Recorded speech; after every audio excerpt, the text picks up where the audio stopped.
Hey guys, Audi A3 for you today, 2016 plate with lighting faults at the rear.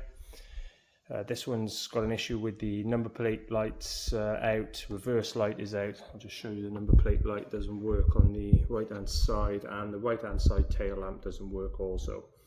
So I'm going to show you on this one what's causing the fault, and then how we fix that fault, so that if you're a bit handy with some tools and a soldering iron, you might be able to get this one done yourself without taking the car to a garage.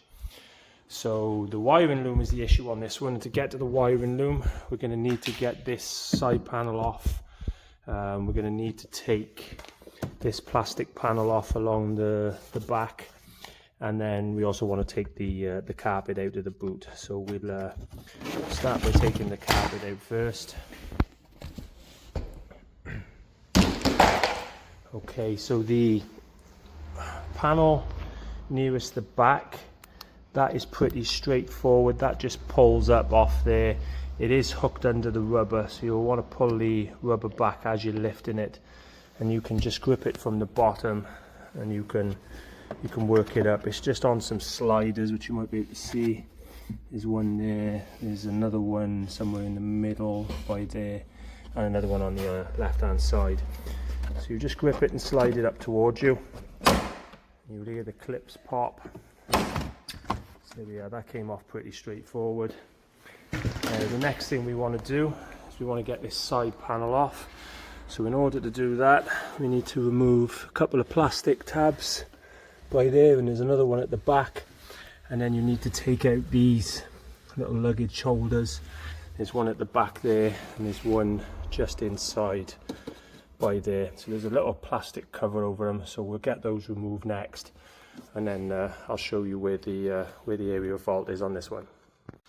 Hey guys, Audi A3 for you today, 2016 plate with lighting faults at the rear. This one's got an issue with the number plate lights out, reverse light is out. I'll just show you the number plate light doesn't work on the right hand side, and the right hand side tail lamp doesn't work also.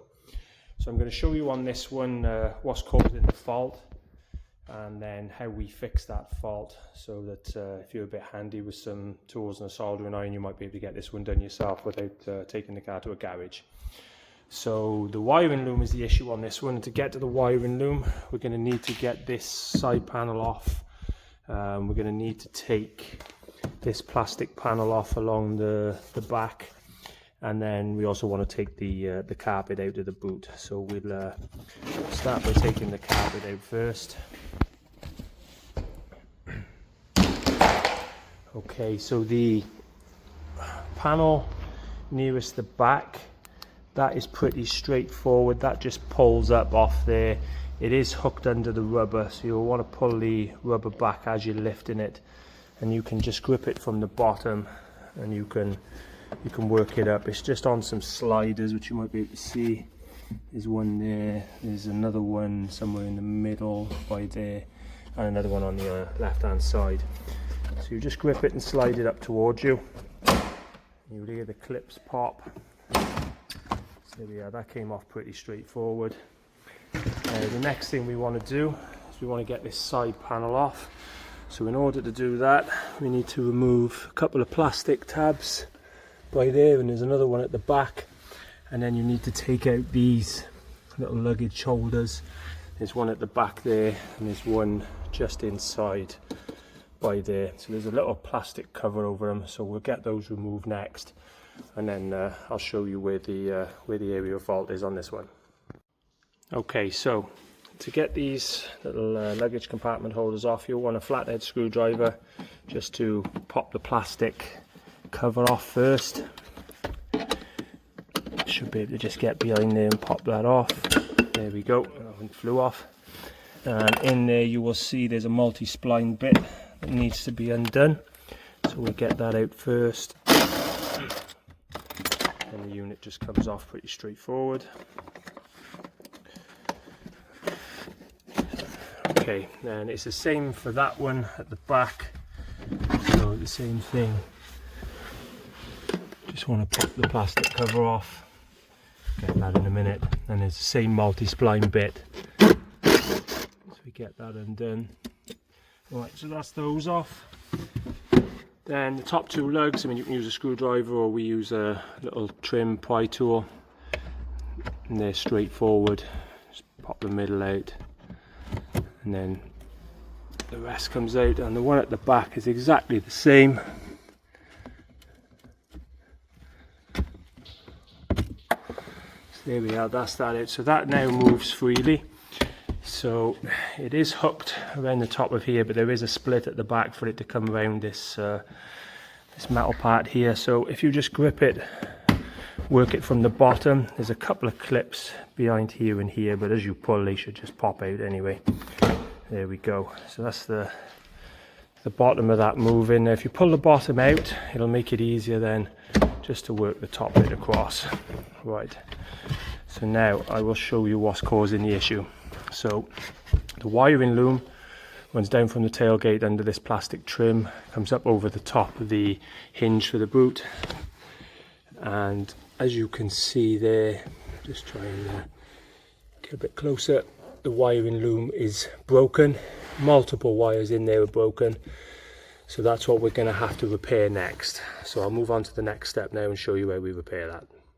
Okay, so to do the repair on this, it's much easier if you get this panel completely out of there, so it'll save you trying to work behind it, and it makes it a little bit tricky getting access to everything. So it's hooked behind the seat, so if you bring the back seat forward, it's hooked in by here, so we should be able to just pull that piece around the little hook there for the seat lock, which has released the side panel, and we should be able to get that completely out, and now we have much better access. Now the annoying thing with these A3s is on a lot of vehicles these wiring looms are separate, and you can buy a replacement loom and it'll plug in somewhere into the harness of the car.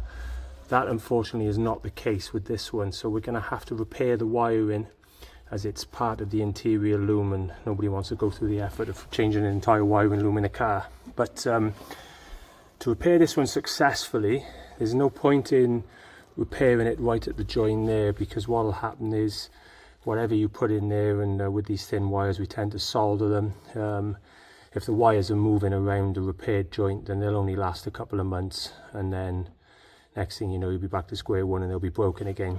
So what we're going to have to do is we're going to have to repair the wiring, and we're going to have to make the joins a lot further forward away from the point where it flexes, and then what we'll have to do is we'll have to solder them up inside here so that they're not in any point where they're the joins are around the flexible part where the wiring moves. So I'll show you how we do that next, and what we're going to want to do will be removing this this upper panel here, and we'll be removing this plastic clip that's on the hinge, so I'll show you that bit next. Okay, so the first thing we're going to do now is we're going to take this trim panel off so we can gain access to the wiring inside. So to do that, you want to take your emergency triangle out of the back there and unclip this plastic piece off. So there's two clips, one in there and one in there, so we'll just get that off next. Right, so I've got that panel off, and just so you can see, you pop your screwdriver in there and you flex the plastic, which presses those down, and then they come out of the two metal holders there, and that frees up the piece of plastic to come off. Next thing then, up in there, there's a screw there, a posi drive screw, so we'll get that out of there next, and then we will need to remove this little plastic tab here. So just get the screw out first.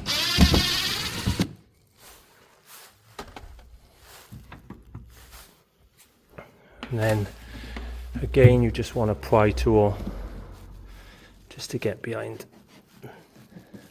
In actual fact, you don't need to take that out, that can stay where it is. So we'll pop this cover off next. That should just pop forward.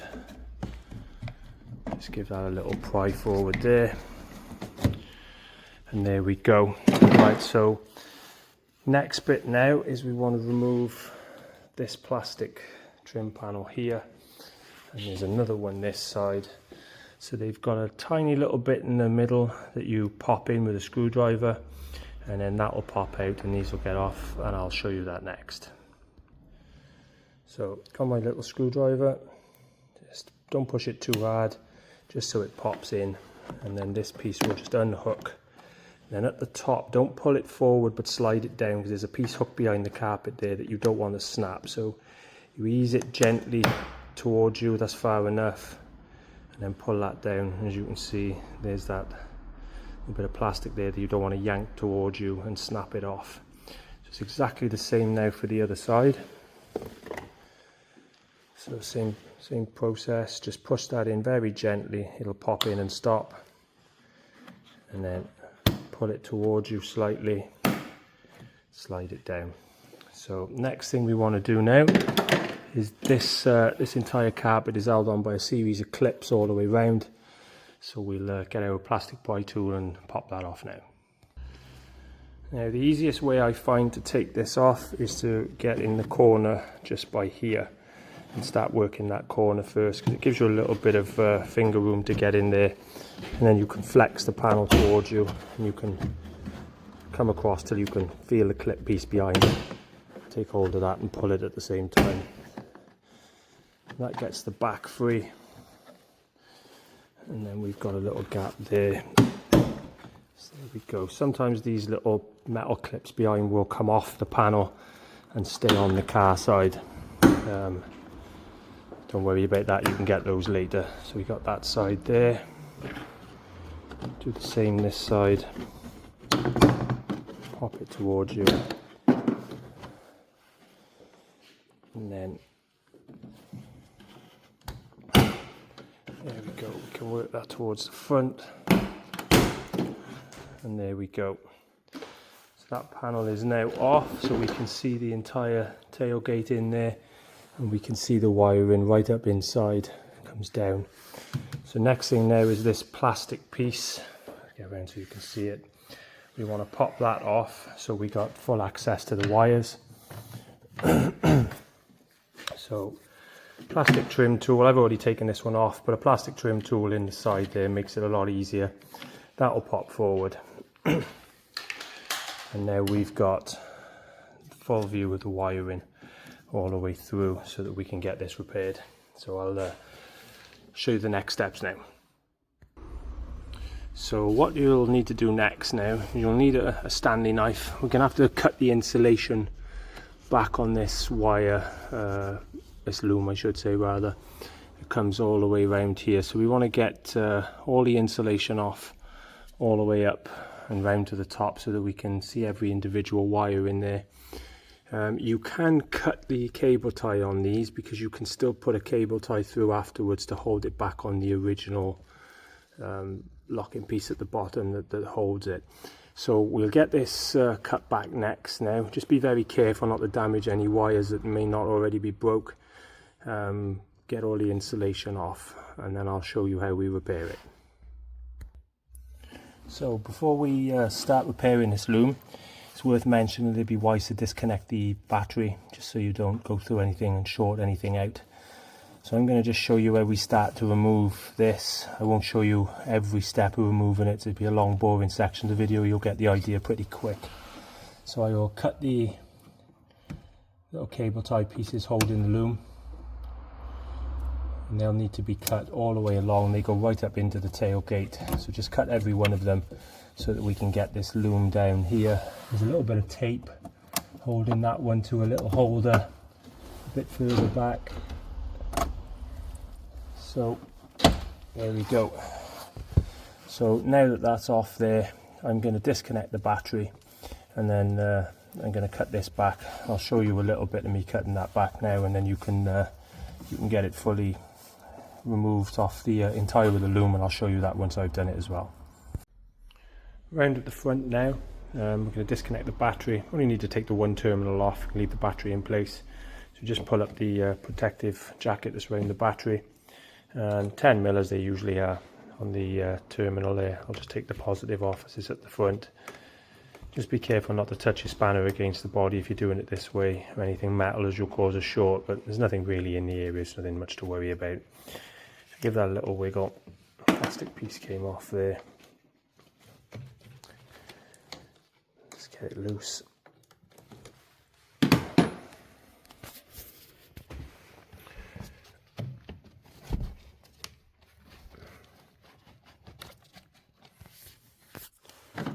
Being a little bit of a stubborn one, this one. There we go, we got him loose. That's the battery off now, so obviously no power in the car, so then we haven't got any risk of shorting any of those wires out the back when we repair them. Right, okay, battery disconnected, so now we're gonna get some of this insulation off. So I just take a good sharp Stanley blade and just put it gently through the front, which will get it started, so that we can remove the insulation back. This bit's easier to cut where the braiding is, so we'll just get that across there.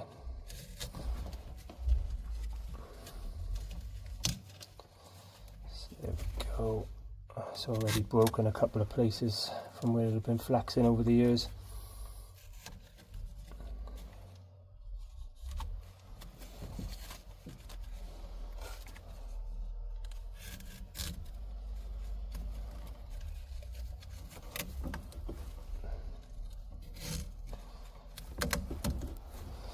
There we go. So there's the damage. You can see all the wires there are all broken. The browns will go to brown. A couple of them with stripes on, so you'll have to match them up. Luckily, there's only 2 of them that have gone clean through the brown, and one's striped and one's not, so I'll be able to tell the 2 from each other when I join them back up. Otherwise, it becomes more of a pain, and you do need a wiring diagram to work out what went where. So I'm going to carry on now and take the rest of the cloth tape off, up and around the hinge and towards the back, and then we'll check back in once that's done, and I'll show you how I repair this. Right guys, just something worth mentioning before we do get all this insulation off. I've unclipped this cable all the way up, and we're going to do the join here inside the tailgate, and as you can see there's a little clip there which holds that wiring loom to there, so it's worthwhile before you remove that just measuring how far down from where the join in the wire is there in the plug, so that when you put that back on it'll be in the right place. So we'll get all this insulation off now, but I just wanted to get that in there before I did, just because it'll help you out later with putting it back together, and I'll show you this now once it's had all the insulation removed, and show you how this gets repaired. Okay guys, so now we've got all the insulation off our wiring loom, and it's all easily visible. You can see it comes all the way down around, and we've cut the insulation back quite close to the front seat area, or the back of the rear seat I should say. And you can see all the breaks in the wiring loom. So what we do now, I'm going to start, I've already trimmed this one, so cut them off quite close to where your insulation point is, and then the other side of this black and blue wire comes all the way up, so we want to get that all the way up inside the tailgate. There we go, and then we want to cut that off right at the very top. So cut it off there, and then I'll just pull it through that little bit of insulation tape there as well. It's a little bit tricky doing this one-handed.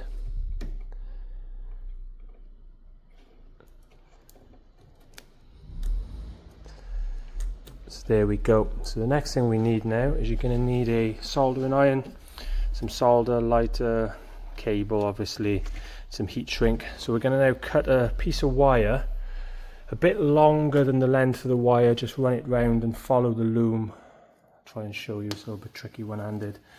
Follow the length of the loom all the way down and around to the point where you're going to join it. We'll cut that off there, and then we'll get that soldered into the loom. It'll make it a lot easier with this bit now if you have wire strippers as well. So we're going to strip this wire back this side and up at the top here, and then we're going to solder our new piece of wiring in. So I'll just show you that now. Just set the phone down. So get in there,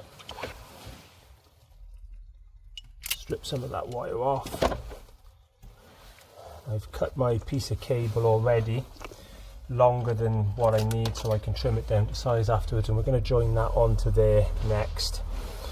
So same process, cut a bit of wire back from here, and then we'll need a piece of heat shrink.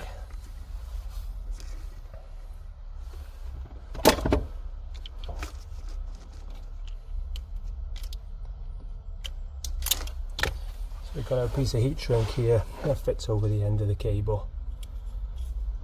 And now we can join this piece onto that piece.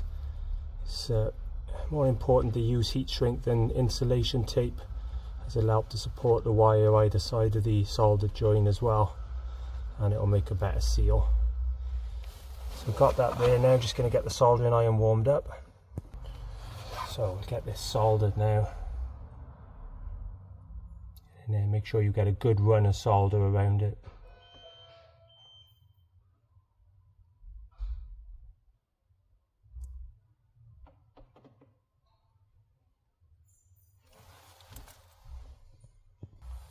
So that's soldered. Now we pop the heat shrink up around that cable, apply some heat to that,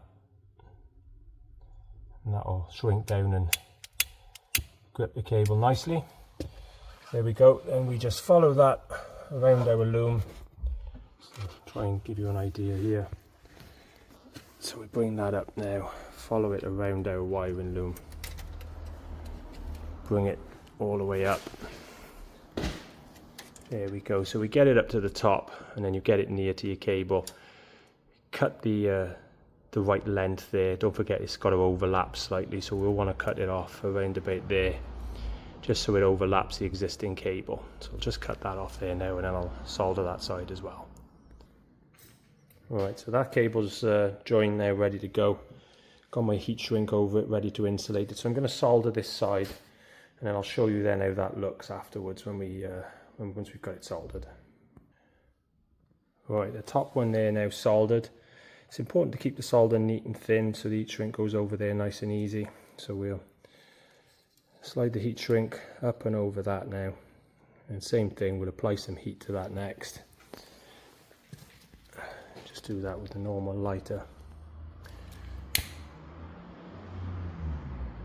So that shrinks down and then grips up to the cable nicely.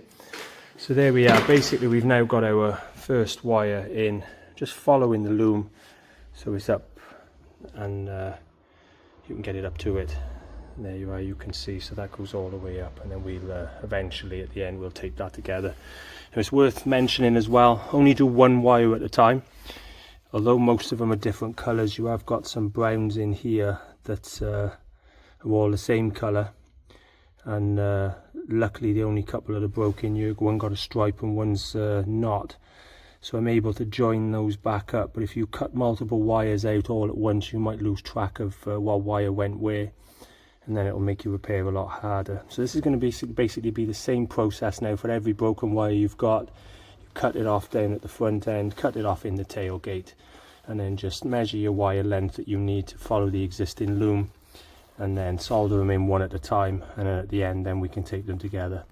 So I won't go through every single wire because it's just a repetitive process, and pretty sure you've got the idea already. So just make the rest of the necessary repairs, and then I'll show you what this one's like when we're finished. Okay, so all the wires are done and in, all soldered. Only two of the original wires didn't need replacing, they were still fine. So our repair makes up pretty much all of the loom now. As you can see, that goes all the way down and around and connects to the other side. So we'll get these wires taped together with some cloth tape next and make it all nice and neat, and then reinstall it back in the plastic insulation by here. And as I mentioned before, these little clips here, they got the extra bits hanging on them. You can just cut those off, and then a cable tie will fit through the hole in the bottom, and you'll be able to secure this loom in place. So I'll show you what mine looks like once I've finished taping it up. Okay, so that's my wiring loom cloth taped all the way along and all the way around up to the tailgate. So just to show you those little clips now, I've put a cable tie in the one there just to hold the loom in place. So what you have to do is there's a little bit that gets left in there cable tie wise from the first time it was in. So I get that on so you can see it. It's right by there, and you've just got to pull that out to make way for a new cable tie to go through, and then you can just pop a cable tie through the hole in there. So I'll get this loom all secured back in place, and I'll show you what it looks like when it's all fitted back in the plastic, put back on this bracket. Okay, it's all back in and cable tied in place. As you can see, I've refitted the trim panel, which just clicks on, fitted our little anchorage piece by there back onto the loom. And what I also done with this was I took a bit of this corrugated plastic insulation, which you can pick up online, and I put some across by here and then cloth taped over it, because this loom here does flex up and touches against that bolt. You can see the paint's worn away on it there, so just to offer it some extra protection there when it's flexing up and down. So yeah, that's the job repaired. So next thing now, we'll just check to make sure everything's working before we get this one back together.